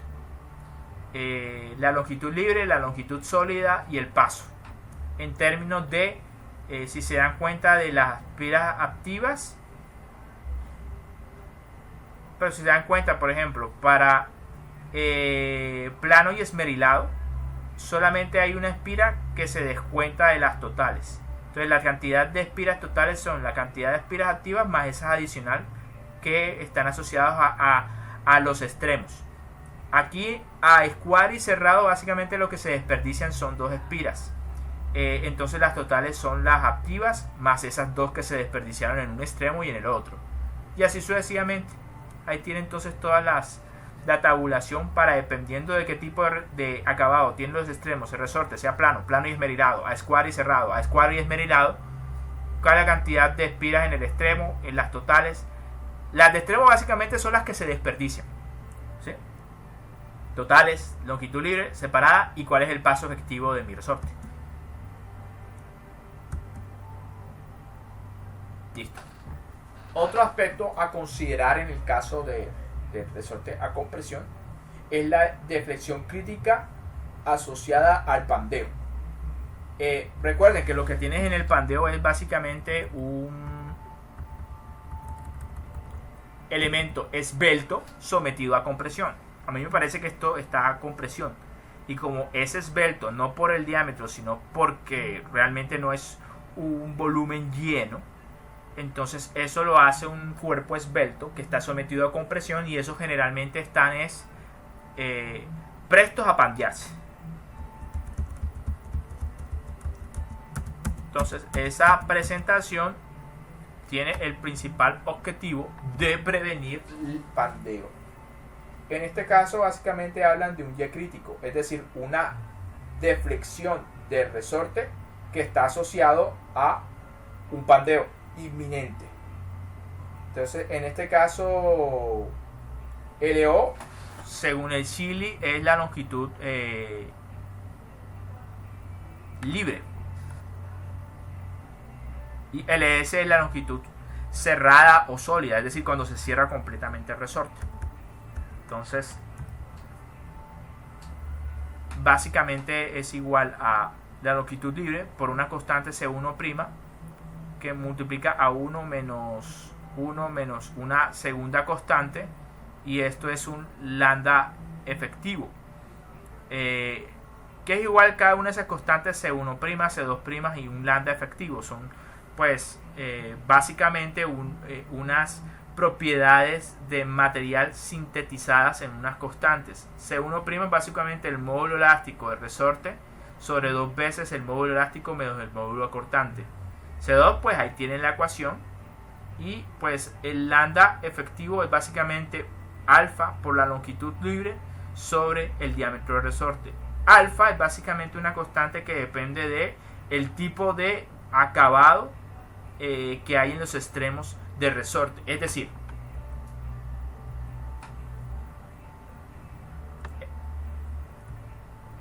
esto, si los extremos del resorte son planos, si los extremos son cuadrados, si son planos y esmerilados, si son cuadrados y esmerilados, eso según el Norton. Plano a la derecha, a escuadra o errado a la derecha, extremo escuadra y esmerilado a la izquierda, extremo plano y esmerilado a la izquierda, etc. Bueno, lo del Chile es esto: plano, plano y esmerilado, a escuadra y cerrado, a escuadra y esmerilado. Entonces, eso básicamente va a depender de esa circunstancia. Aquí me dicen, para extremos a escuadra y esmerilados, alfa es 0.5 y la longitud libre debería ser inferior a 5.26 veces el diámetro. Entonces, yo puedo sustituir todo esto acá y básicamente me va a dar y reexpresar esto, y esta va a ser mi principal criterio para diseñar contrapandeo resorte. Básicamente todo termina siendo función de la longitud libre de resorte, que tiene que ser inferior a todo esto. Si eso se cumple, entonces ese resorte no se pandeará. Para el caso del acero, el módulo elástico y el módulo cortante más o menos asumen un valor promedio. Entonces, al sustituir para el caso del acero, queda esta expresión. El pandeo no va a ocurrir siempre y cuando la longitud libre de mi resorte LO sea inferior a 2.63 veces el diámetro del resorte sobre alfa, donde alfa para extremos de escuadra y esmerilados es igual a 0.5.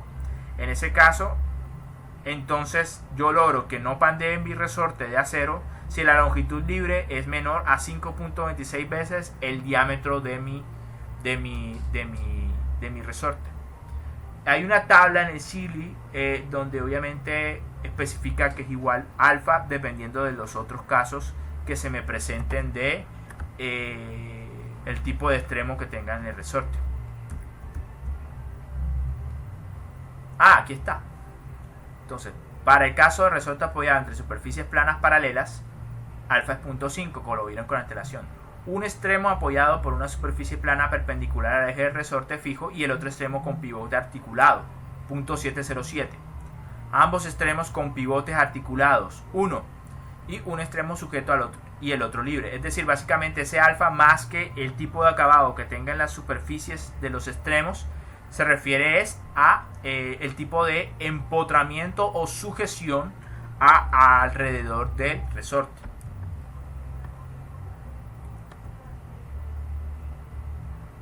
Este es un algoritmo que se presenta en el CILI para programar en un Excel o en un computador cualquiera, no sé, un MATLAB, un C++, o un Visual Basic, o qué sé yo, un Python. Programar para seleccionar rápidamente el resorte. Sin embargo, yo no lo pongo acá solamente para eso, para los que están interesados en en la parte de programación y les gusta más esta parte, sino para ver más bien cuáles son las recomendaciones iniciales al respecto de empezar a diseñar un resorte. Recomendación inicial: el índice de resorte, que es el diámetro del resorte sobre el diámetro de la espira, debe estar entre 4 y 12. Número de espiras activas: en todos los casos, un resorte con espiras activas debe tener entre 3 y 15. Recuerden que las espiras totales son más que 3 o más que 15. Ya depende de el tipo de acabado que le hizo en los extremos para sujetarlo al resto del entorno. El rebase fraccional de cierre se define como un porcentaje mayor al 0.15%, que está relacionado con evitar la situación de cierre. Veamos. Recuerdan que yo les dije que la longitud sólida era O de cierre, es cuando el resorte se cierra completamente, lo que significa que las espiras se tocan.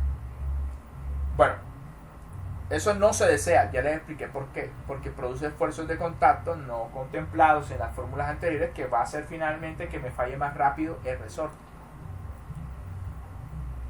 Así que vamos a trabajar dos longitudes, una de cierre, aparte de la libre obviamente, una de cierre y una de operación máxima.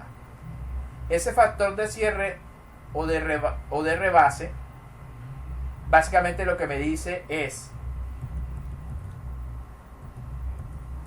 según esta fórmula y este porcentaje, que la fuerza de cierre, es decir, la fuerza que se aplica en el resorte cuando está completamente cerrado, debe ser aproximadamente 1.15, la fuerza máxima o la de operación.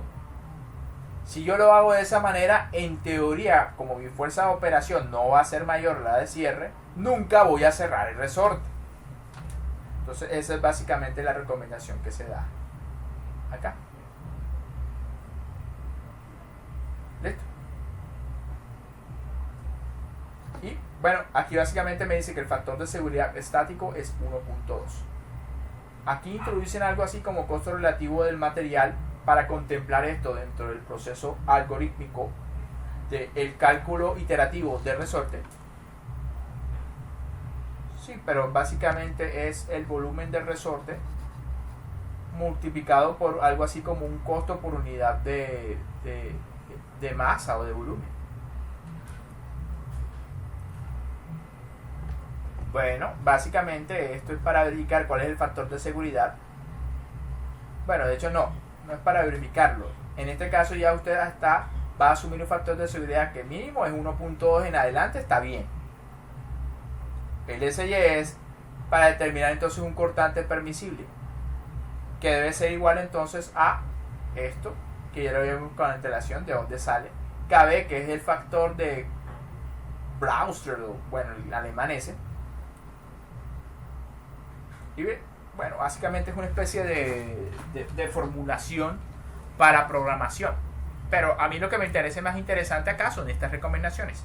Miren, su índice debería oscilar entre 4 y 12, número de espiras entre 3 y 15, factor de rebase 0.15 y factores de seguridad de 1.2 en adelante, pues podría estar bien.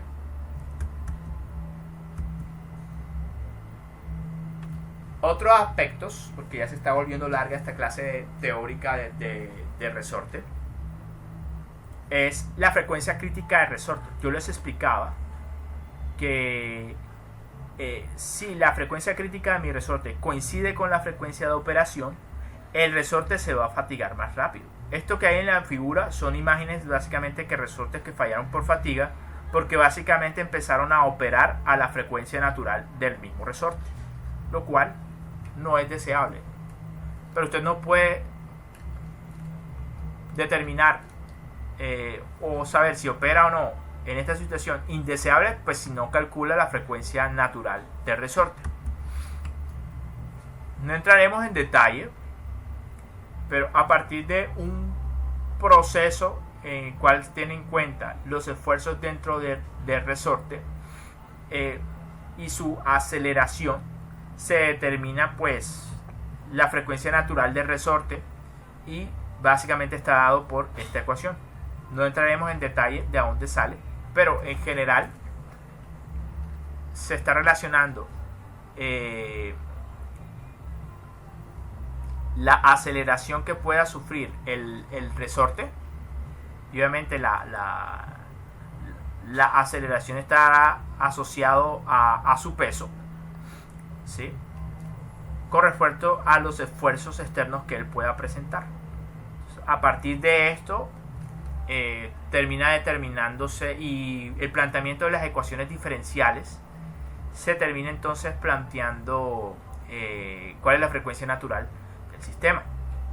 Ahí, como para que no quede tan en el aire de dónde fue que salió la frecuencia natural. De todas maneras, para más detalle, pues véase el SILI. No es tan complicado pues la obtención de esta fórmula. Y básicamente esta es la frecuencia natural de resorte, que es igual a m, donde es el modo de frecuencia crítica. Recuerden, cualquier cuerpo con un volumen tiene infinitas frecuencias naturales, solamente que a nosotros nos interesan más las frecuencias que están cercanas al punto de operación. En el caso del eje se habló principalmente de la primera frecuencia natural, pero un eje tiene infinitas frecuencias naturales. Entonces igual al modo de frecuencia natural, que puede ser 1, 2, 3, 4, pi por raíz cuadrada de k, que es la constante de mi resorte, por g, que es la gravedad, sobre w, que es el peso de mi resorte. El peso del resorte es igual al área del resorte por la longitud del resorte por el peso específico. El área de resorte, ¿cuál es? Me refiero al área de la espira, que multiplicada por la longitud completa de la espira vendría siendo pues su volumen, que si se multiplica por un peso específico pues me da el peso total. Entonces, y la longitud de la espira, que es igual a, bueno, tenemos una circunferencia, la longitud de la circunferencia, pi por el diámetro del resorte por el número de espiras, entonces me da la longitud total del resorte y el peso específico. Ya teniendo eso, introduciendo esto y el k, que es determinado por esta ecuación, esta, obviamente tiene en cuenta el número de espiras activas.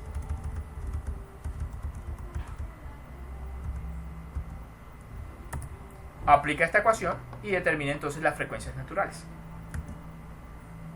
Nuevamente, entonces tendría que proponer algo así como cuál es su velocidad de operación o frecuencia de operación y compararla con esta frecuencia crítica. Significa que estás obligado a calcular una especie de factor de seguridad precisamente para este factor de seguridad. ¿Para qué? Bueno, ese factor de seguridad precisamente estaría dado para evitar precisamente eso, pues que haya problemas con las vibraciones o autoexcitación o resonancia del resorte por estar operando a una frecuencia que no debería corresponder. Para fatiga, en esencia tenemos dos procedimientos para la determinación de la falla.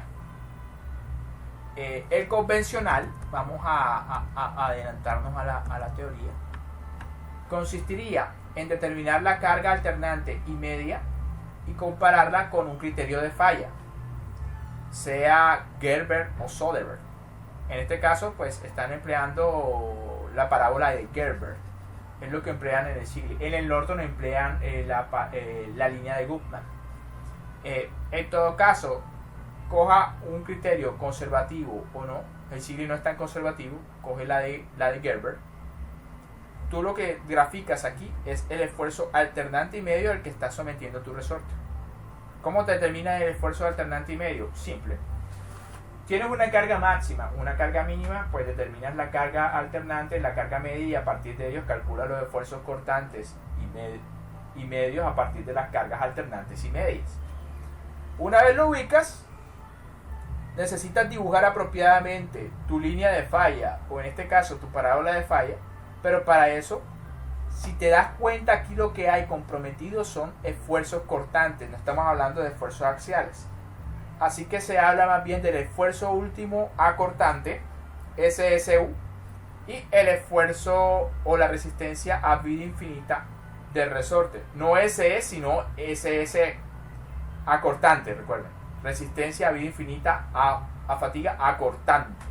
Todo lo que va aquí está expresado en esos términos. Ahora, el SSU nosotros vimos con antelación que se determinaba con una regla porcentual del SUT, esfuerzo último de tensión, creo que era el 65%.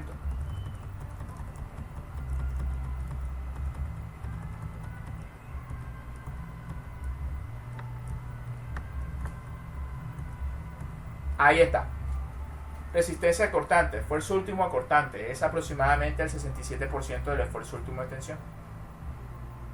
Ahora, ¿cuánto es el SSE? Bueno, eso es algo complejo de explicar, pero también se podría expresar como una regla porcentual del esfuerzo último de tensión,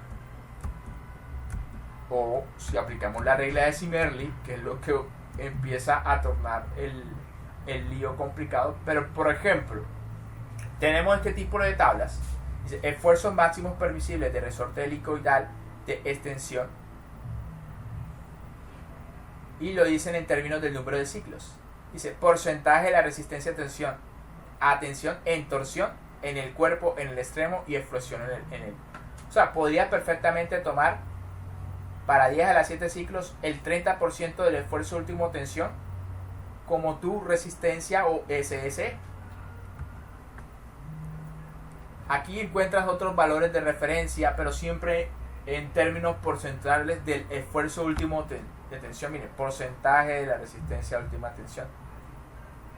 Sin granallado, 30%.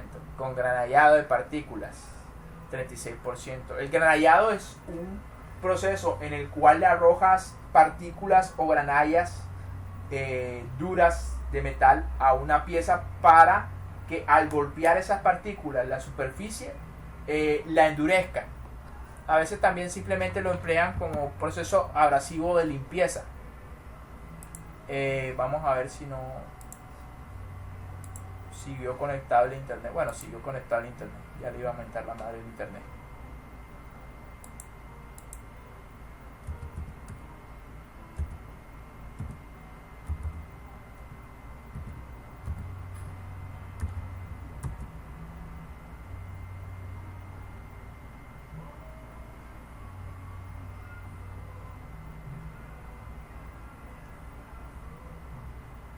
Bueno, son. Vamos a ver.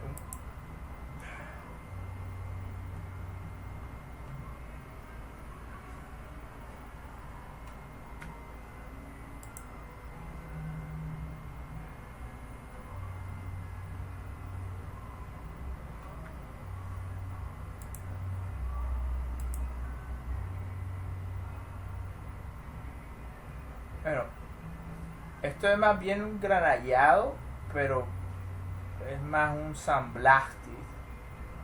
O sea, el objetivo es diferente.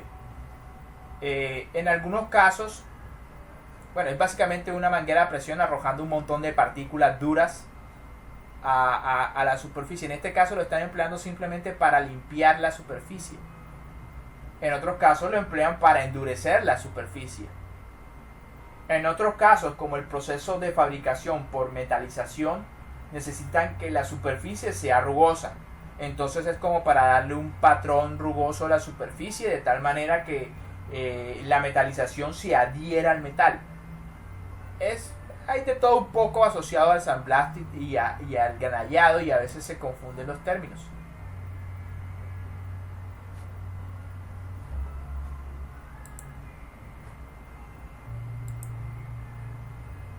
Bueno, ya va casi 2 horas, entonces va muy largo. Mira, resistencia máxima a la fatiga por torsión para resortes helicoidales de compresión con alambre redondo en aplicaciones cíclicas, razón de esfuerzo R0. Este razón de esfuerzo lo mencionamos en algún momento en soldadura. Entonces la razón de esfuerzo se refiere a la relación entre esfuerzos alternantes y medios. En algunos, creo que es esfuerzo mínimo o esfuerzo máximo. De todas maneras, vamos a ver en la presentación de soldadura, que estoy seguro que ahí está la definición de SR, que es la relación de esfuerzos.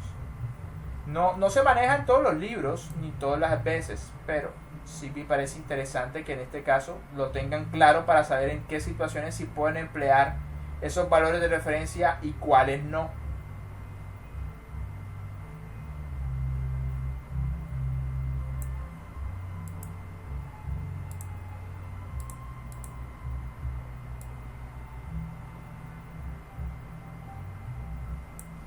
Aquí está.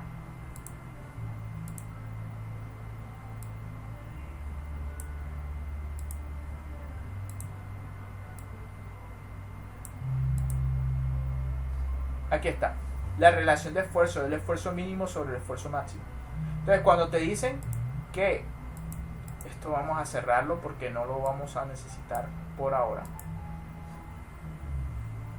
Entonces, cuando te dicen que la relación de esfuerzo es 0, lo que te están diciendo es que estos valores de referencia solamente aplicarían siempre y cuando el esfuerzo mínimo en tu situación sea 0 y el esfuerzo máximo pues un valor cualquiera.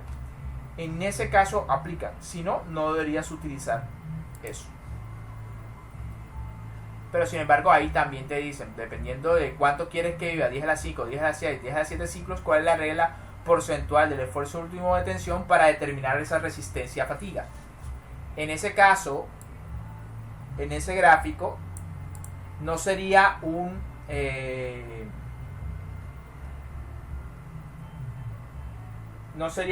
S. Bueno, el problema es este, señores y señoritas.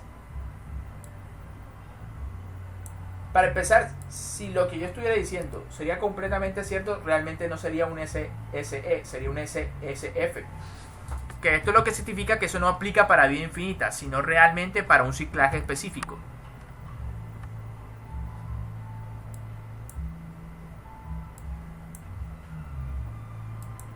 Voy a bajarle el tamaño.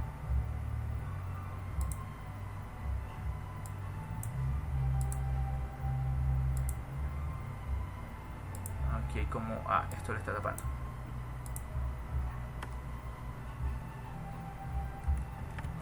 ...10 a la 7.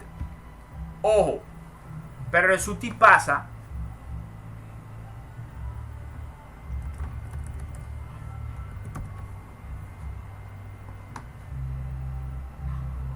Entonces ya podemos quitar lo de soldadura. Creo que no lo vamos a necesitar más. Pero lo que pasa es que no lo podemos hacer así de sencillo. ¿Por qué? Porque el SSE está aquí. Y esos son esfuerzos completamente alternantes. Significa que su esfuerzo mínimo no es 0. Entonces estaría mal utilizarlo directamente en este gráfico. Tendrías que primero pasarlo de un esfuerzo que tiene componentes alternantes y media a un esfuerzo completamente alternante. En diseño mecánico 1 se les enseña a ustedes a hacer eso.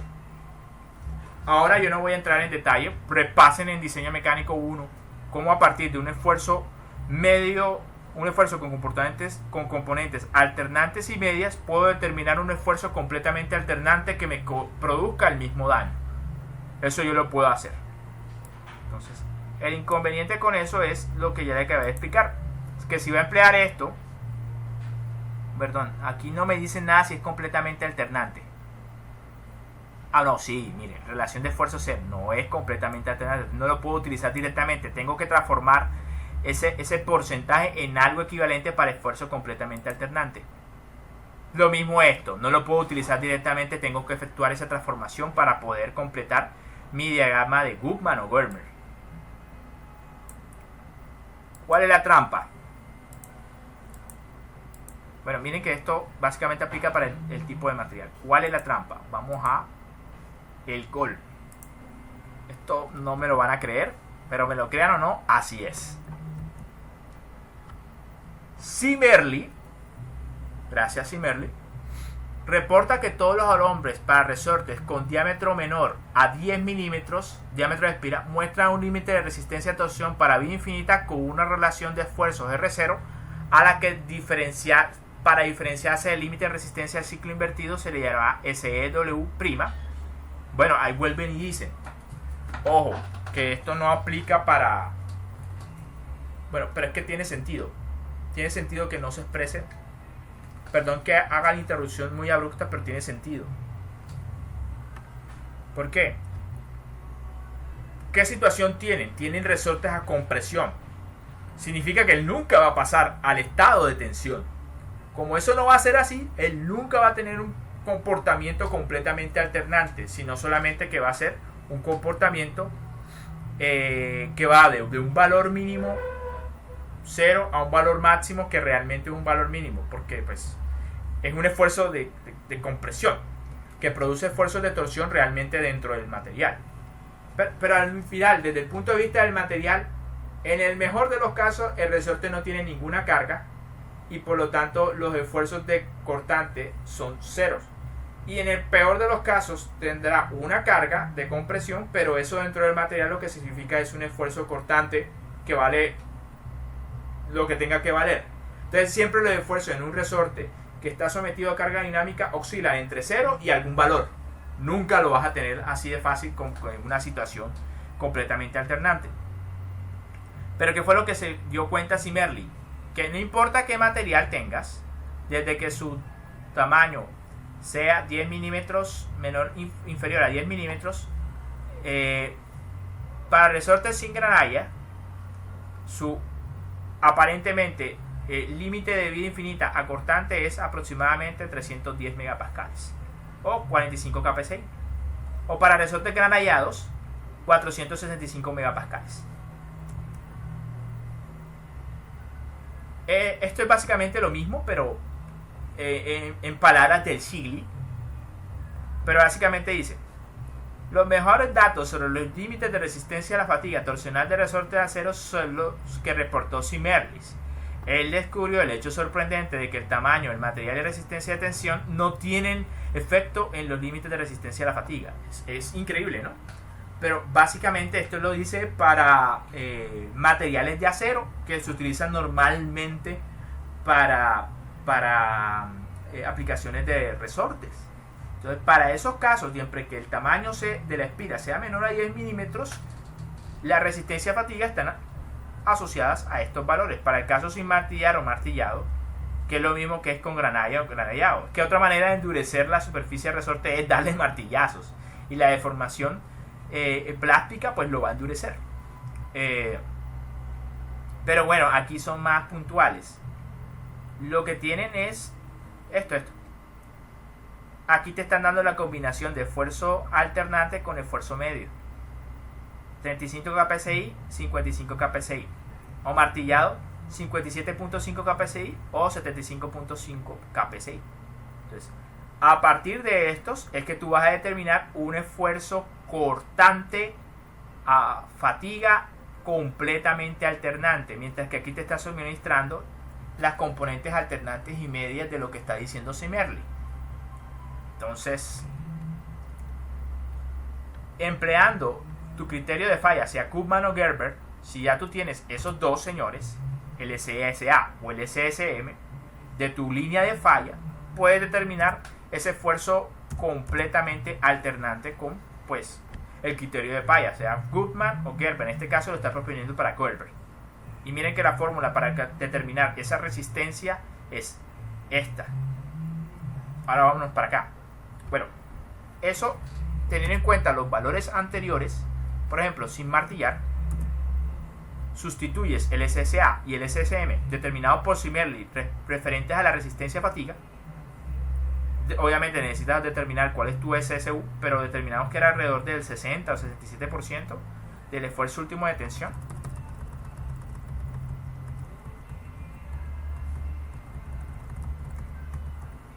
$67%, el de abajo.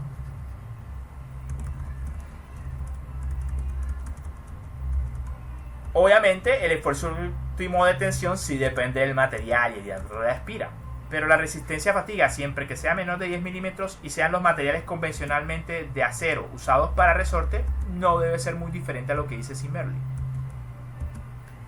Y entonces hallas tu resistencia a fatiga infinita, resistencia a cortante a fatiga infinita, como 37.5 kpsi.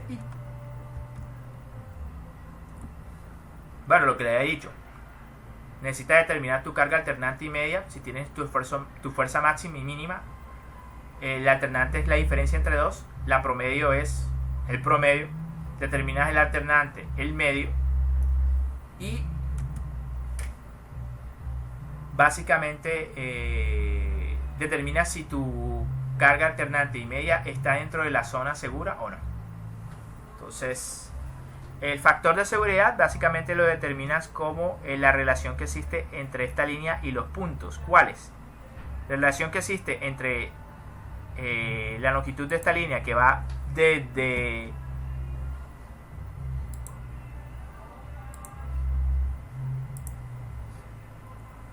desde el punto rosado hasta el origen. Entre el factor de seguridad es eso, la distancia que hay desde el punto rosado hasta el centro, entre la distancia que hay desde el punto negro hasta el centro. Eso es básicamente el factor de seguridad. El Sigley propone una forma un poco rara de determinar básicamente lo mismo. Entonces, vuelvo y repito, calculas tu carga alternante a partir de tu máximo y mínimo, lo mismo con el medio. Con eso determinas los esfuerzos alternantes y medios. Recordamos que tu esfuerzo último acortante es el 67% del esfuerzo último de tensión. Recuerdas que el esfuerzo último de tensión depende del material de tu resorte y el diámetro. Y te metes en una gráfica o utilizas una ecuación exponencial para determinar eso.